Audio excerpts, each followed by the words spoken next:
Thank you, Honorable Lonzi.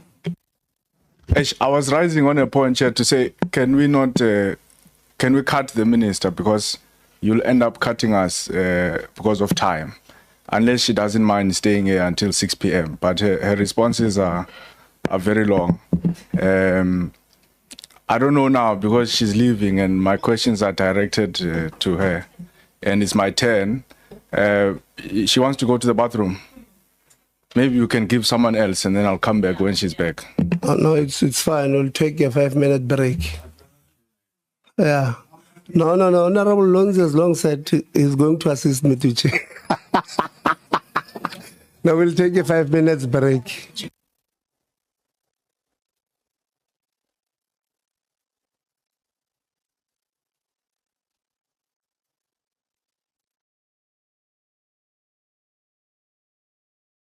Let's settle down.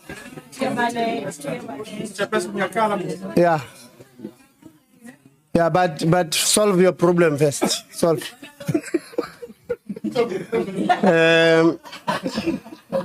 Chair, I feel abused. No, I'm sorry. By the DG.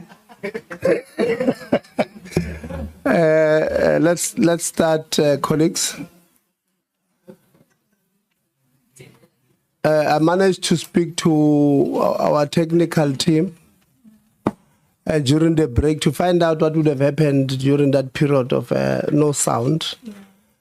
So I'm happy to indicate that they are saying that during the break, remember there was a break where the laptop of the department was not working on our sophisticated systems.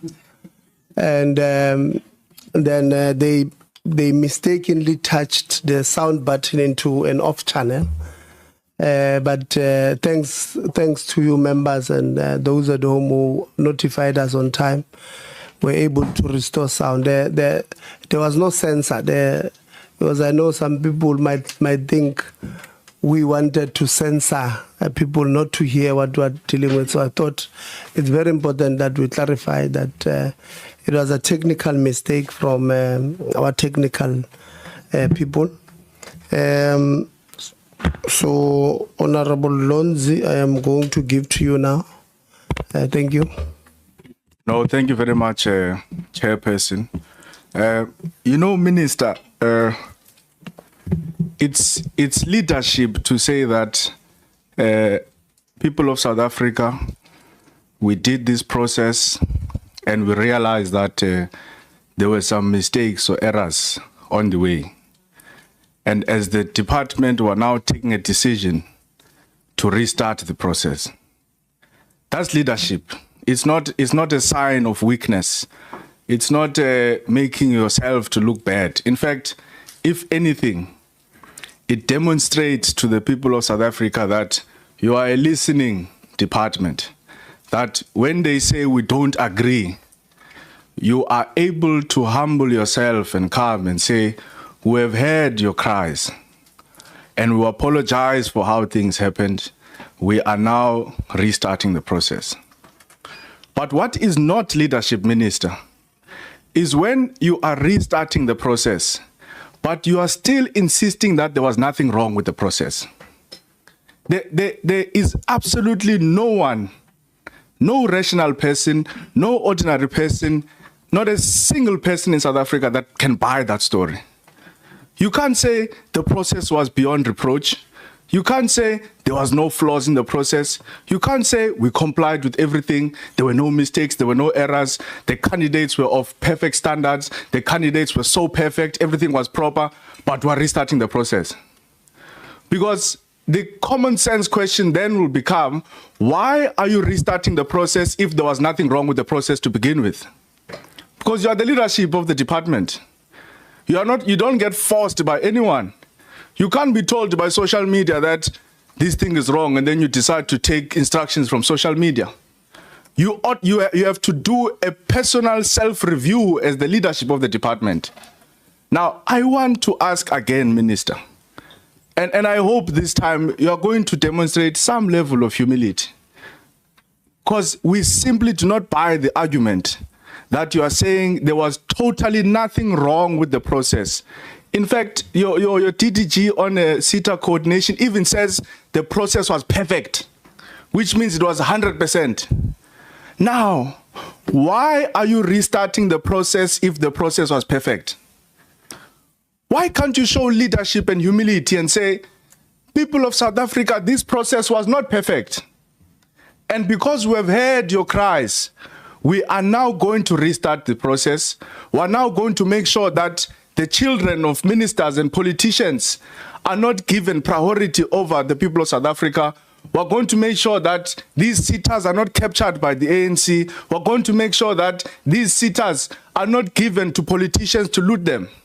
That's leadership. It's not weakness.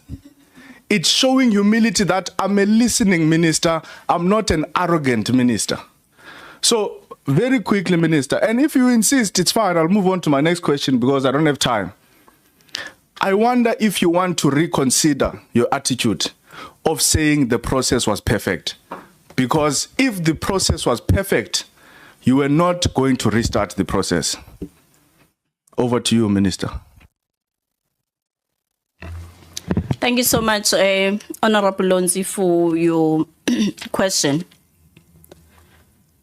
I'm not going to say the process had flaws, because where am I going to base that argument from? The process was run by a credible and reputable independent panel that I believe they overlooked the part that is concerning, is overlooking demographics, of which the letter that came through you, Chairperson, was also raising that from Honorable Kakao to say we need to consider this item. No, thanks, Minister. Oh, I've received I've received your response, because I don't want us to be here the whole day. You are insisting on saying the process was perfect. But at the same time, you are saying the independent panel overlooked certain areas in the process, which means the process was not perfect. Or is my definition of perfect not correct? Maybe Honorable Van der Walt from the DA can assist. What is the definition of perfect? Because you can't say the process was perfect and then you say but. Honorable Van der Walt speaks Afrikaans, so she may be challenged. But let's move on, Minister, because I see you are not folding on this one. I'll allow the people of South Africa to be the judge of that. Now, we've got a big problem here, Minister. There is an independent panel that you have appointed. And this independent panel takes big decisions in the ministry.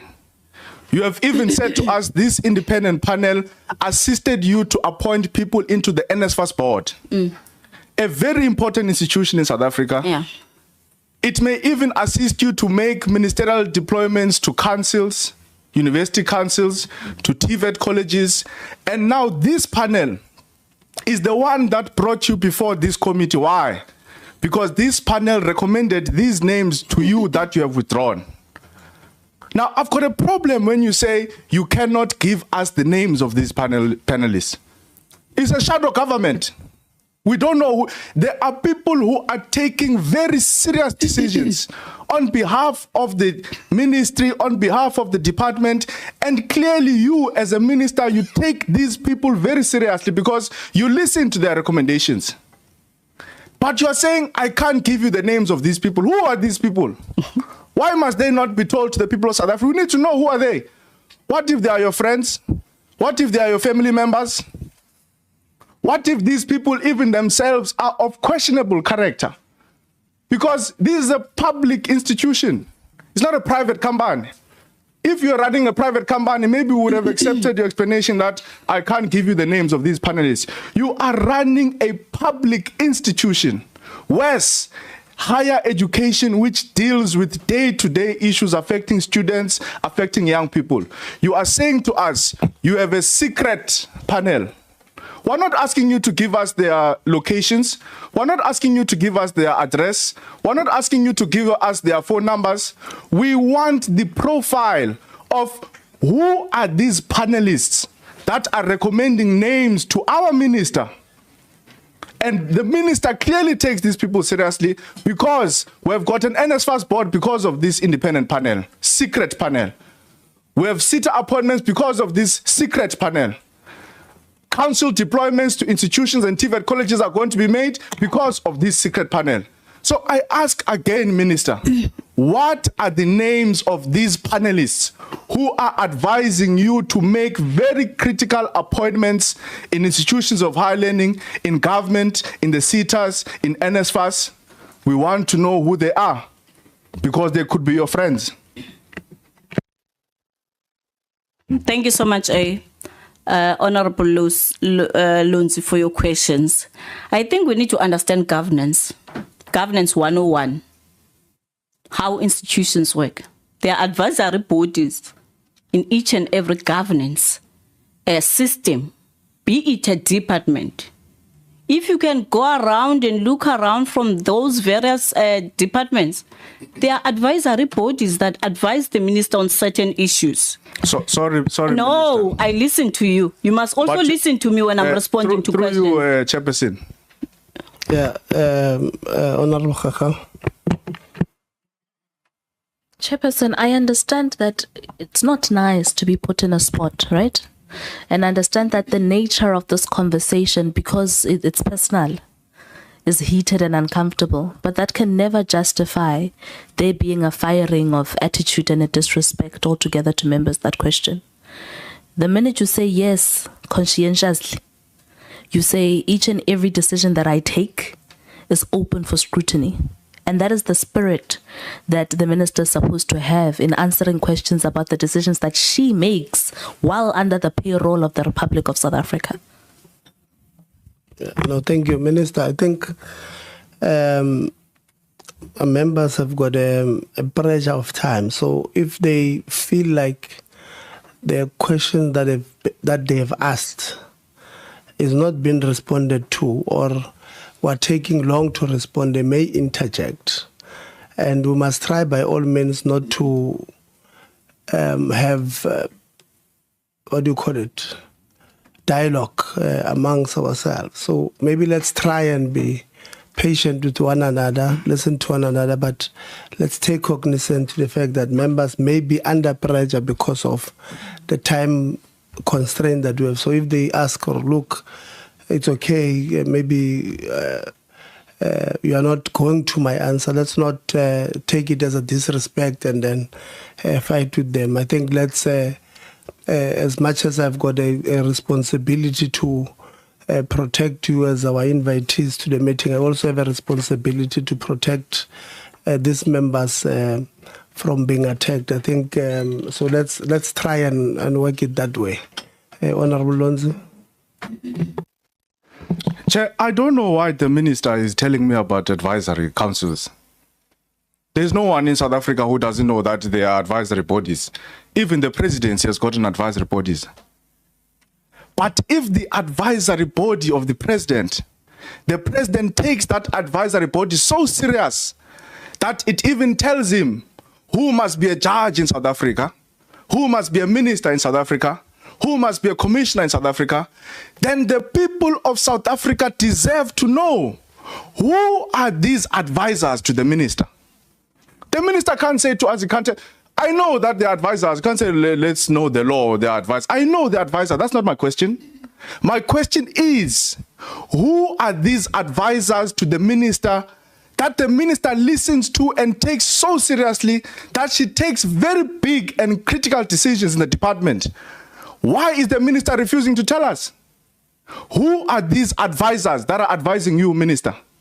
Who are the names? Who are the profiles of this independent panel that you take so seriously, that told you who to put in the SETAs, that told you who to put in the NSFAS board, that tells you who to put as university council deployees? Who are your advisors?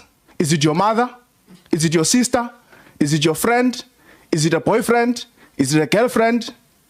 The people of South Africa must know, where are decisions of higher education taken? You find that a decision is taken in a tavern, we don't know. Because clearly these advisors are more important than all of these officials of Department of Higher Education which are sitting here. Why can't you say, no, the DG advises me? No, the DDG advises me. There is a group, there is a clique in higher education that advises the minister, yet the minister does not want to tell us who these advisors are. So because of time, I'm asking you a yes or no question. And I'm going to follow up on this, you can rest assured. And we're going to get the names of those advisors. I just want, at least on record, to get an understanding from you so that I can move on to the next question.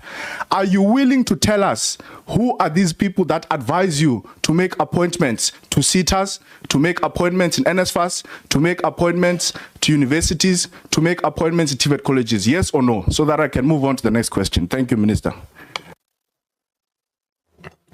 I think we need to understand that even with the system of the judges in South Africa, they do have assessors, private assessors who Chairperson. Listen, I'm still responding to the question. I'm not going to respond to yes or no. I'm not in court. No, this is not a court. I'm not in court. I'm not going to respond in yes or no. Chairperson, you advised the minister on the issue of time. Yeah. I simply want to understand if the minister is willing to tell us the panel. If she's not willing to, she must say, I don't want to tell you who advises me. And then I've got a mechanism to find out who advises her. And I'm going to find out who's advising her. But I don't want her to waste my time by giving me a preamble of South African law that I know, by the way. I'm a lawmaker. I'm here. I write laws. Can't tell me about laws.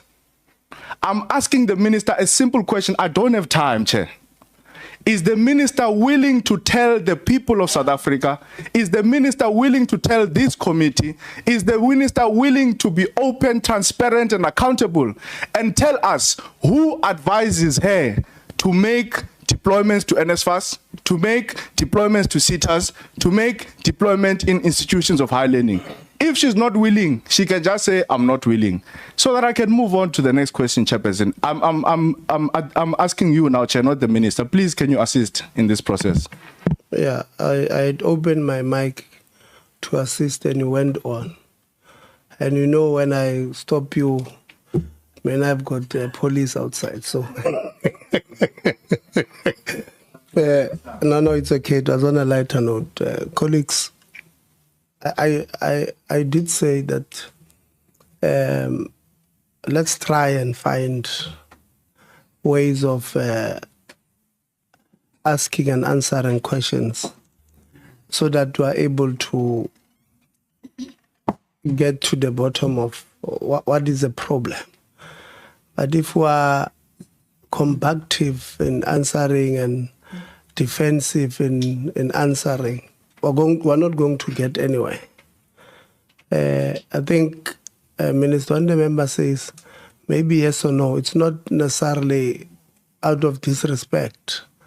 Like he said, it's because of time. Whether you are willing to give the list to him now, and then you say no because you have already answered that question that I'm not going to give you because the powers to appoint falls under me as per the Section 11, subsection 1 of the Skills Development Act.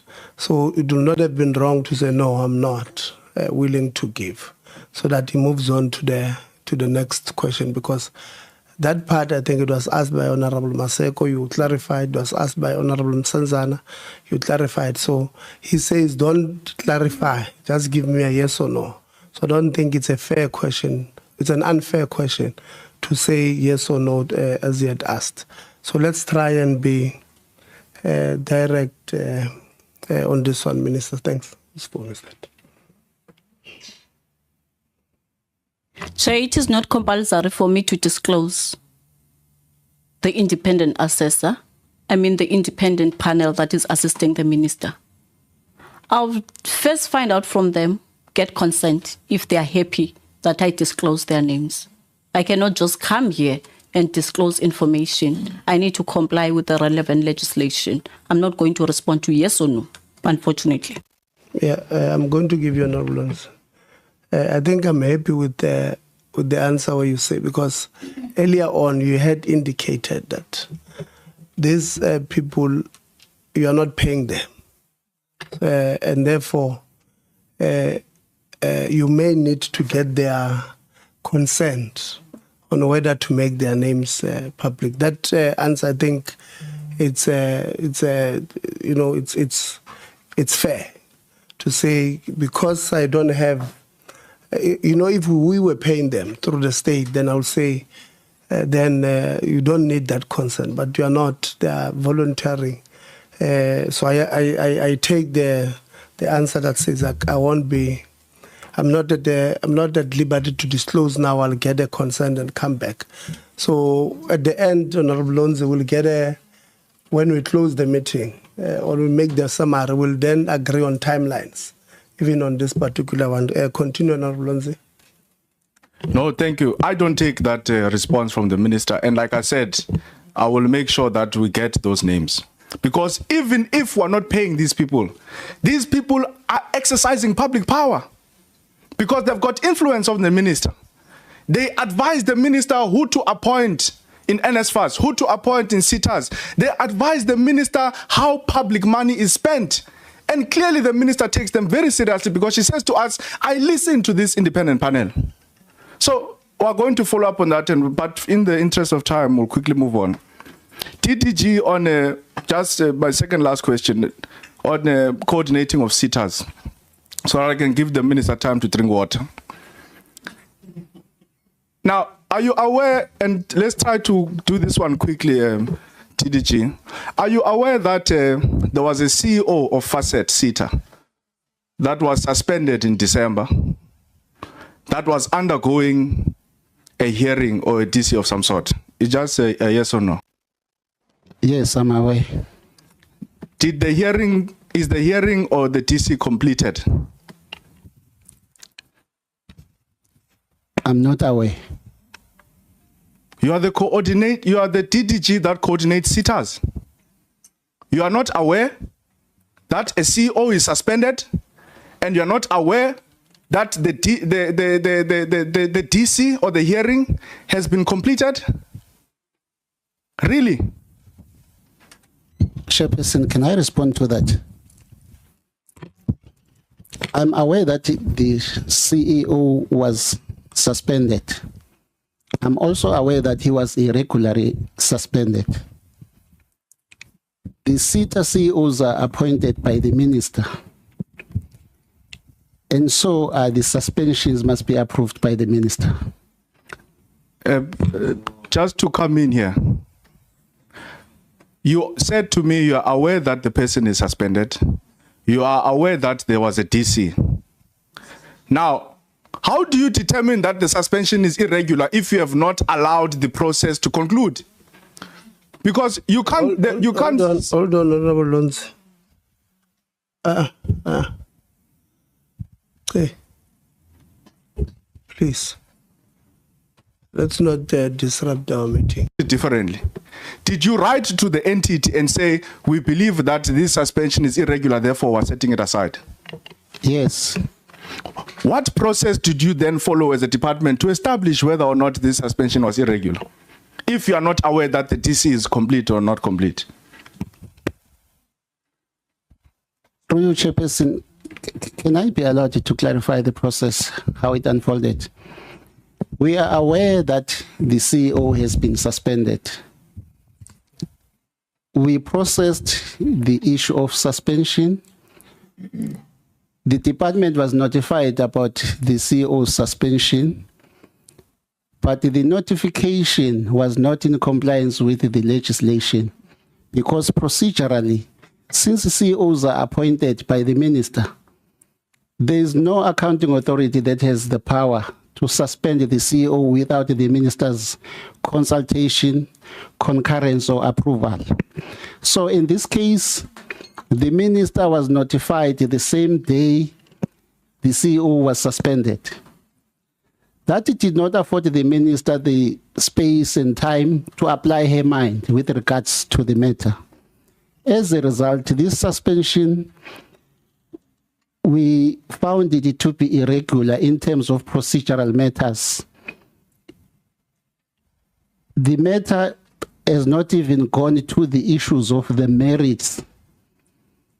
The procedure that was followed was irregular. All right. No, thank you, TDG. When did you discover that the process is irregular, and when did you write to the entity?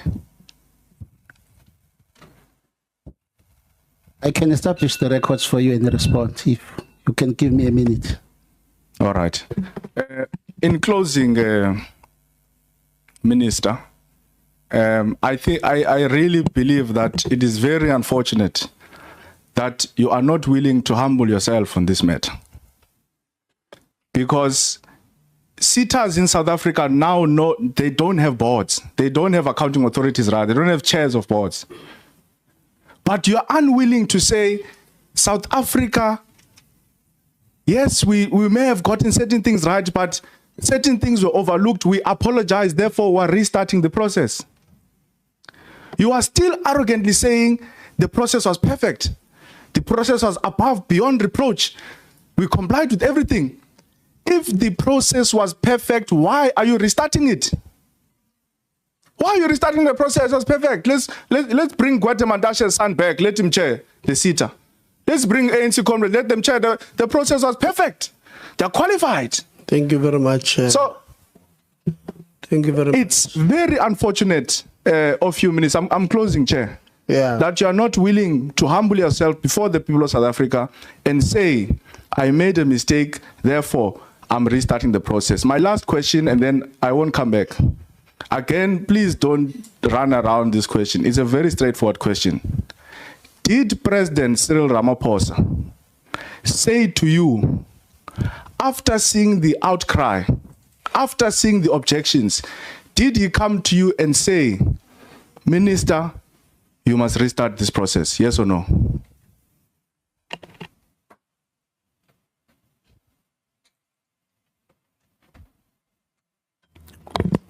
It's not that he said, Minister, restart the process. We had to analyze the outcomes after presenting before the NSA, the report. And then I brought to the attention of the president that there is a letter that has been written to his child. No, your time has long finished. I just want to know. I can't just. No. I'm speaking. Okay, to the people of she South doesn't Africa. have to say yes or no. Context. I can't say yes or no. I just Honestly, need to know. I'm not going to respond to yes or no. Just need to know. As if I'm Honorable responding Lonzi. to true or false, as if I'm a child Yeah, who that's, did not, I've who is a asked you- dropout at the university. I'm not. I cannot speak don't about lose your true cool, or false Minister. here. Don't lose your cool.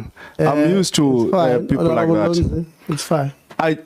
This is my last question, and I'm giving over the thing. No, Honorable Lonzi, it's fine.